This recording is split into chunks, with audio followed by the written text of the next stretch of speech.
এরপরে আসেন, মূলত আমি যে বলেছি ওই পুরা সেকশনটা অবচয় নিয়ে আমরা কথাবার্তা বলব। অবচয়টা কি? অবচয়ের সংজ্ঞা, অবচয়টা কোথা থেকে আসলো, এটাকে কি বলে, কেন আসলো, এটা প্রয়োজনীয় কিনা? একটু যদি খেয়াল করেন বলি, অবচয়কে আমরা ইংলিশে ডেপ্রিসিয়েশন বলি। ঠিক আছে? ডেপ্রিসিয়েশন বলা হয়। আবিধানিক অর্থ এগুলো আমি বলছি না, এগুলো একটু দেখে নিন। এগুলো আপনাদের জন্য গুরুত্বপূর্ণ না। জাস্ট জানার জন্য আপনারা একটু দেখবেন। এগুলা কোথাও এই যে কি বলে কোথাও যে এর অর্থ কি, ডেপ্রিসিয়াম অর্থ কি, এগুলা লাগবে না। আপনার ডেপ্রিসিয়েশন আসতে পারে। ডেপ্রিসিয়েশন কোনো হয়তোবা কলেজ-টলেজে স্বাভাবিকভাবে বোর্ডে তেমন দেয় না। তারপরে কোনো কলেজে হয়তোবা দিয়ে দেয় যে ডেপ্রিসিয়েশন মানে আপনি জানেন কিনা ডেপ্রিসিয়েশন। তো এই বিষয়টা একটু দেখবেন। ডেপ্রিসিয়েশন বা অর্থ হচ্ছে অবচয়, হ্যাঁ? আমরা অবচয় বলি, এটা অবচয়কে ডেপ্রিসিয়েশন বলা হয়।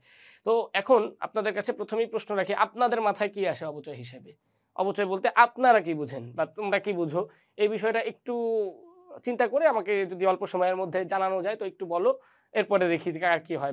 যা বুঝো, এখানে কোনো থিওরিটিক্যাল কোনো কিছু বলা লাগবে না বা বই পাঠ্য পুস্তক ভিত্তিক কিছু বলা লাগবে না। তুমি যা বুঝো। ধরো আমরা ঠিক আছে ইনশাআল্লাহ ওইটা দেখবনে। বাকি আমরা যে মোবাইল কিনি বা কিছু কিনি আমরা ইনশাআল্লাহ একটা গল্পের মাধ্যমে অবশ্যই একটু বুঝার চেষ্টা করব পরবর্তীতে। এখন জাস্ট আমরা একটু বেসিক্যালি যদি বলি, তো একটা মোবাইল কিনলাম। মোবাইলে স্বাভাবিকভাবে মেয়াদকাল যদি আমরা আনলিমিটেড তো স্বাভাবিকভাবে কিছু হয় না।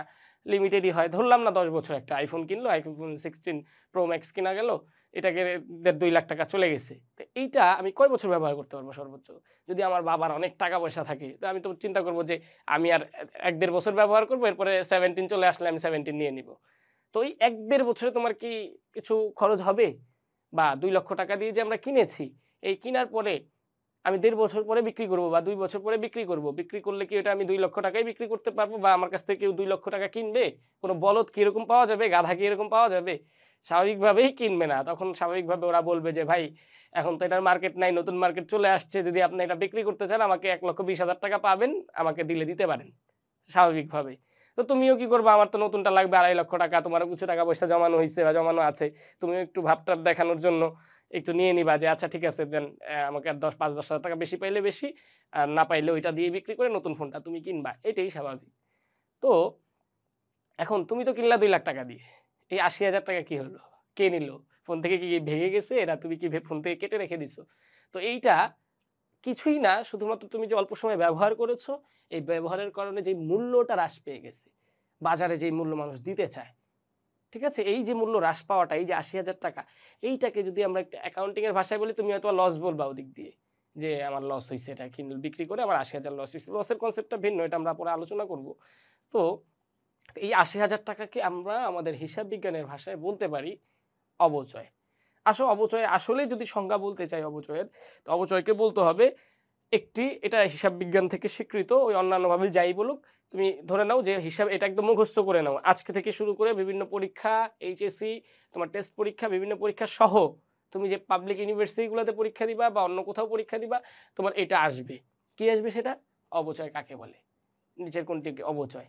অবচয়ে দেওয়া থাকবে যে অবচয় হচ্ছে একটি ক্রয় মূল্য বন্টন প্রক্রিয়া। খুব সুন্দরভাবে এটা লিখে রাখো। এখানে লেখা আছে কিনা আমার দেখতে হবে একটু।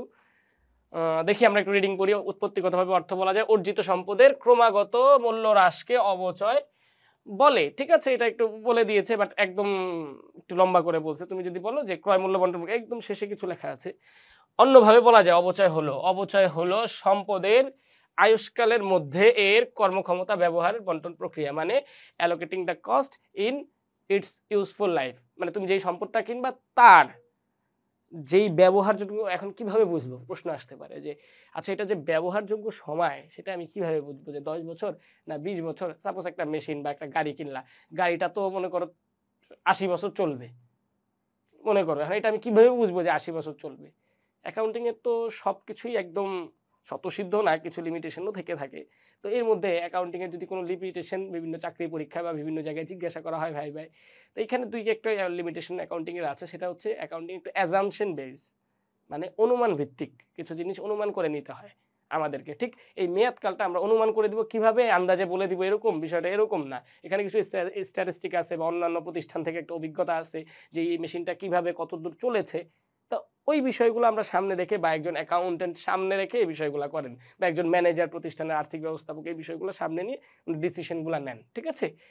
তো এগুলা নিয়ে প্যারা খাওয়ার কিছু নাই। তাহলে অবচয়ের জন্য তোমরা জাস্ট এটা মুখস্থ রাখবে বা মনে রাখবে সবসময় অপচয় হলো সম্পত্তির ক্রয় মূল্য বন্টন প্রক্রিয়া। কিভাবে বন্টন করব? তার মেয়াদকালের ভিত্তিতে আমরা বন্টন করব। এখন এই বন্টনের প্রসেসগুলো আমরা সামনে শিখব। আসেন সামনে যাই।